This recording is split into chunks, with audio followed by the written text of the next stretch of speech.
সুমন ভাই তো গরু বিচ্ছা হইছন মাঠ বানাই দিবা আমার মনে হয় তাই কোনোদিন হইছন না চা বাগানের চা পাতা আছে এগুলা বিচ্ছা তাই মাঠ বানাইছন না। এখন যদি আওয়ামী লীগ থাকতো আর তার যদি এমপি থাকতা, চা বাগানের যে যত পাতা উতা আছে সবগুলা বিচ্ছা হইলো একটা ফুটবল মাঠ বানাই দিতা। আমি পরম করুণাময় শুরু করিতেছি সুমন ভাই কেমনে পালাইয়া গেল এইরকম চুনারঘাটের মধ্যে এমন একটা জায়গা রাখিয়া কেমনে পালাইয়া গেল। আসসালামু আলাইকুম, আশা করি ভালো আছেন। আলহামদুলিল্লাহ। আমাদের বন্ধুর বিয়ে খেতে আসছিলাম সোনারঘাট হবিগঞ্জ। আমরা গাড়ি দিয়ে যাচ্ছি আর চতুর্দিকে চা বাগান দেখতে পাচ্ছি। সবাই বলতেছে চলো আমরা একটু ঘুরি এবং একটু দেখি। আমরা নেমে গেলাম। চলেন আপনাদেরকে আমরা কিছু দেখাই। চা বাগানটা আসলে আমি জানতাম যে আগে শ্রীমঙ্গলে শুধু চা বাগানটা আছে।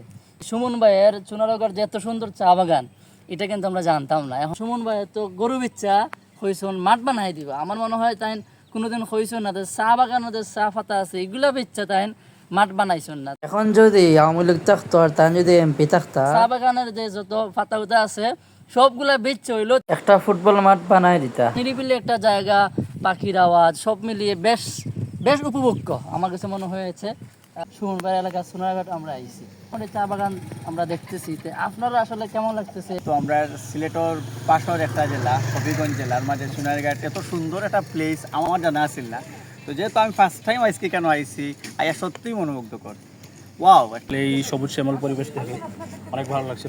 চা বাগানের এই পরিবেশটা সুমন সাহেবের এলাকায় পাই নাই, কিন্তু নাই। উনি কই আল্লাহ? যাই হোক, এই তো উনি আছে পালাইয়া আমাদের গেছে। চলা গেছে। প্রাকৃতিক সৌন্দর্য দেখার জন্য অবশ্যই সবার আসার দরকার। আমি পরম করুণাময় শুরু করিতেছি সুমন ভাই কেমনে পালাইয়া গেল এইরকম চুনারঘাটের মধ্যে এমন একটা জায়গা রাখিয়া কেমনে পালাইয়া গেল।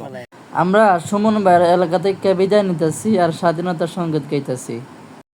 আপনারাও আসবেন ইনশাআল্লাহ সুমন ভাইয়ের এলাকা। আল্লাহ হাফিজ।